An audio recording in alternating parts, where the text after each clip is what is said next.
आज हम गंगाराम पटेल और बुलाकी नाई की यात्रा के वापसी का 13वां पड़ाव, जो इसका आखिरी पड़ाव है, कहानी एक दुष्चरित्र रानी की पढ़ेंगे। काशी यात्रा की वापसी के अंतिम चरण में गंगाराम पटेल और बुलाकी नाई सुबह उठे और नित्यक्रम से निवृत्त होकर अपने मंजिल पर निकल पड़े। चलते चलते वे शाम को माधोगढ़ नामक नगर में पहुंचे और वहीं विश्राम करने का निश्चय करके एक धर्मशाला में ठहर गए। रोज की तरह बुलाकी नाई बाजार से खाने पीने का सामान लेने गया तो लौटते समय वह फिर एक नई बात देख आया। उसने बाजार में देखा कि राजा के आदेश से एक भिखारी और एक सुंदर स्त्री को एक चबूतरे पर बने खंभे के साथ खड़ा करके उनके शरीर में कीलें ठोकी जा रही थी। दोनों चीत्कार कर रहे थे, उनके शरीर से खून बह रहा था। बहुत से दर्शक उन्हें देख रहे थे, किंतु कोई भी व्यक्ति उन्हें बचाने के लिए आगे नहीं आ रहा था। बुलाकी नाई यह दृश्य देखकर लौट आया। रात को जब वे दोनों भोजन आदि से निवृत्त हो गए तो बुलाकी नाई ने यह दृश्य बताकर गंगाराम पटेल से उसकी रहस्य को पूछा। तब गंगाराम पटेल ने उसे बताया, बुलाकी, यहाँ से 100 कोस के फासले पर एक नगर है, कौशाम्बी। वहाँ राजा नरदत्त का शासन था। नरदत्त की रानी शालिनी राजा से नाराज रहती थी। राजा शालिनी को बहुत चाहता था, किंतु राजकाज में उसे इतनी व्यस्तता रहती थी कि वह चाहकर भी रानी के साथ उसके मायके जाने के लिए समय नहीं निकाल पाता था। लेकिन जब रानी अपनी जिद पर अड़ गई तो कुछ दिन के लिए उसको मायके ले जाने को तैयार हो गया। एक दिन जब रानी शालिनी राजा के साथ अपने मायके जाने के लिए अपने नगर से निकली तो रास्ते में एक ऐसा जंगल मिला जहाँ पानी का कोई साधन नहीं था। 12 कोस आगे और 12 कोस पीछे पानी की एक बूंद नहीं मिली थी। देवयोग से खोज करने पर राजा को एक ऐसा कुआं दिखाई दे गया जो एक आम के वृक्ष के नीचे बना हुआ था। उस कुएं में पानी तो था, किंतु पानी गहराई पर था। उसी कुएं के पास एक भिखारी बैठा हुआ अपना चिकारा, एक प्रकार का वाद्य यंत्र बजा रहा था। रानी को भोजन तैयार करने के लिए कहकर राजा नहाने चला गया। उधर भिखारी का गाना सुनकर रानी इसको आकर्षित हो गई। राजा नहा धोकर वापस लौटा। उसने खाना खाया और गहरी नींद में सो गया। राजा को नींद में सोता देख रानी उस भिखारी के पास पहुंची और उससे कहा, प्यारे, मुझे तुमसे प्यार हो गया है। मैं तुम्हारे साथ कहीं भी चलने को तैयार हूँ, मुझे अपने साथ ले चलो। रानी की बात सुनकर भिखारी ने डरते हुए कहा, मैं एक राजा की पत्नी को कैसे भगाकर ले जा सकता हूँ? अगर राजा को मालूम पड़ गया तो वह मेरी खाल खिंचवा देगा। लेकिन रानी नहीं मानी, वह उसके पीछे ही पड़ गई, पीछे छुड़ाने को गरज से। तब उस भिखारी ने रानी से कहा, ठीक है, मैं तुम्हें साथ ले चलने को तैयार हूँ, किंतु मैं जैसा कहूँगा वैसे तुम्हें मानना होगा। रानी बोली, ठीक है, मैं तुम्हारी हर बात मानूंगी। तब भिखारी ने उससे कहा कि वह राजा को कुएं में धकेल दे।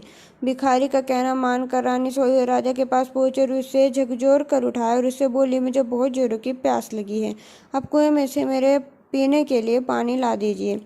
यह सुनकर राजा आंखें मलता हुआ उठा और रानी को साथ लेकर कुएं पर पहुंच गया। राजा ने जैसे ही पानी लेने के लिए रस्सी बाल्टी कुएं में लटकानी चाही, तभी रानी ने पीछे से उसे जोर का धक्का दे दिया। राजा गुड़ुप गुड़ुप करता हुआ पानी में डूबने लगा। उसी समय रानी उस भिखारी के साथ वहां से भाग गई। वहां से भागकर दोनों ने पेट पालने के लिए गांव-गांव जाकर नाचना गाना शुरू कर दिया। उधर राजा कुएं में डूबा नहीं था, वह एक पत्थर को पकड़कर अधर में लटका हुआ था। कई दिन ऐसे ही बीत गए। एक दिन पशुओं का व्यापारी उधर से गुजरा।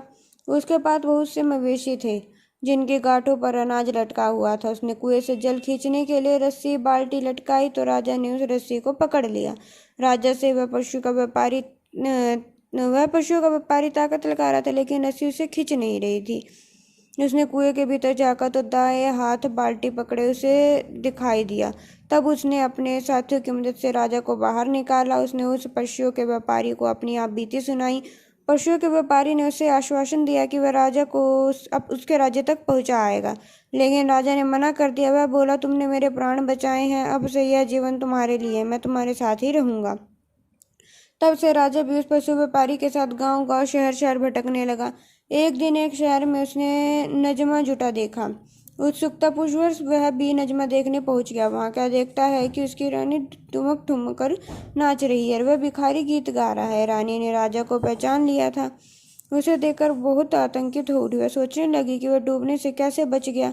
तभी वहां के राजा का बुलावा नाच देखने के लिए आ गया था। वह उस भिखारी के साथ अपना नाच पेश करने के लिए राजदरबार में चली गई और सारी रात नाच का कार्यक्रम चलता रहा। राजा बेहद खुश था। उसने कलाकारों से पूछा, बताओ मैं तुम्हारे लिए क्या कर सकता हूँ? तुम जो भी मांगोगे वह मिलेगा। रानी ने विनय पूर्वक कहा, महाराज दुहाई हो, बस आपकी कृपा बनी रहे।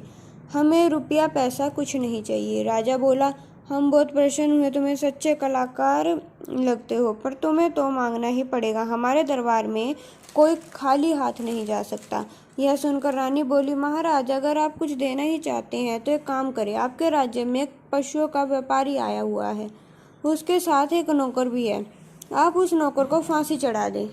राजा ने तत्काल अपने सिपाही भेजकर पशु व्यापारी के नौकर को पकड़ बुलाया। नौकर बहुत डरा हुआ था। पशु व्यापारी भी दरबार में आ गया। राजा ने उस नौकर को बताया कि वह फांसी पर चढ़ाया जाने वाला है। नौकर बने राजा ने तब हाथ जोड़कर निवेदन किया कि पहले उसकी कहानी सुन ली जाए। राजा मान गया। नौकर बने राजा ने जब अपनी दुष्चरित्र रानी की सारी कहानी राजा को सुना दी, राजा ने फिर उसे पशु व्यापारी से भी पूछा।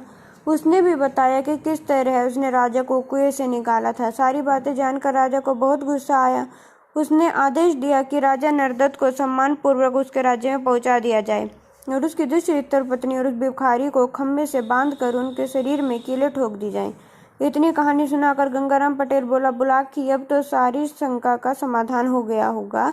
आज तो जिस दृश्य को देखकर आया था वह यही दृश्य था। राजआज्ञा का पालन किया जा रहा था। राजा के आदेश से ही रानी शालिनी और उसके पुरुष मित्र भिखारी को एक खंभे से बांधकर उसके शरीर में कीलें ठोकी जा रही थी।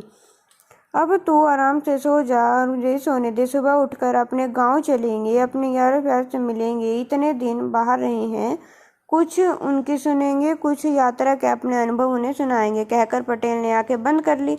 बुलाकी भी सोने की तैयारी करने लगा।